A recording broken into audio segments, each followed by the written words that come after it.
invading occlusal vertical dimension.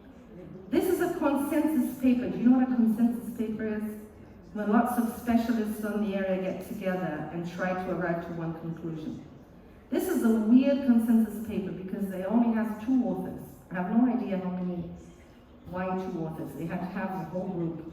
But it was published in the Journal of Prosthodontics in 2021. And they wanted to know what is the range that we have of freeway space. A lot.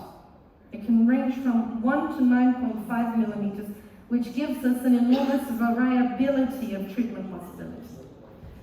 Does rest vertical dimension change during life? They say maybe. We don't know.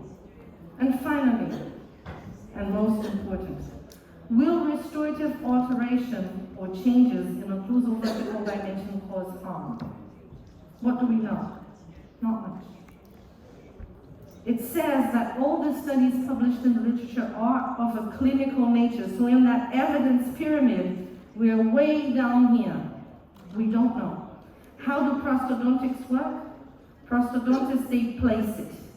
If the patients don't complain of muscle pain, it's good. If they complain of muscle pain, they start grinding it until an acceptable level. I just find that awful. We have to have a response for this. So there is a gap here, and if anyone wants to do some research, this is a really, really, really, really good topic.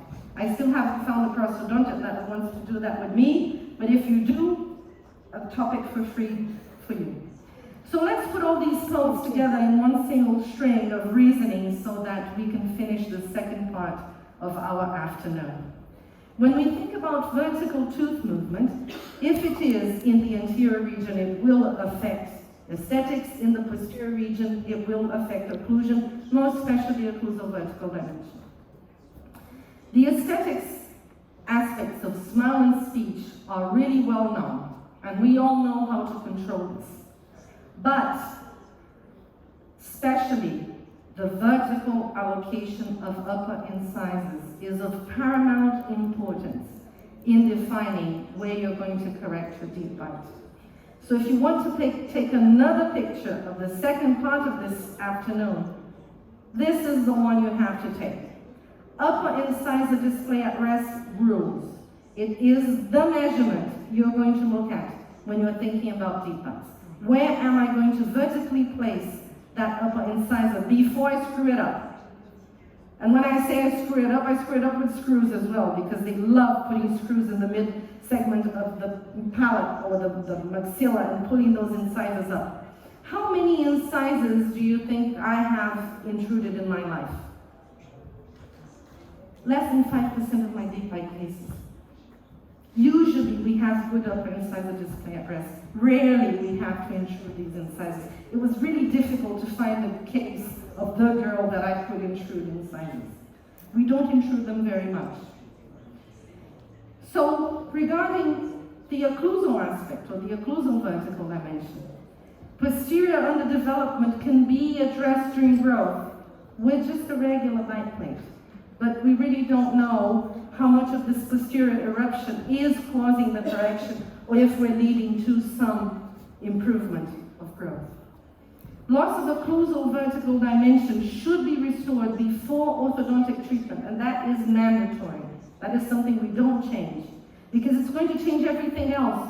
If we increase occlusal vertical dimension, all your sagittal changes are going to change. I'm going to be talking about this at the AAO meeting in Chicago next April. So if anyone is coming, my lecture is the first lecture of the day, and I am going to be talking about deep bites. The title of the lecture is Deep Bite, Much Beneath the Surface, and I'm going to be exploring what the vertical dimension changes does to all the other dimensions.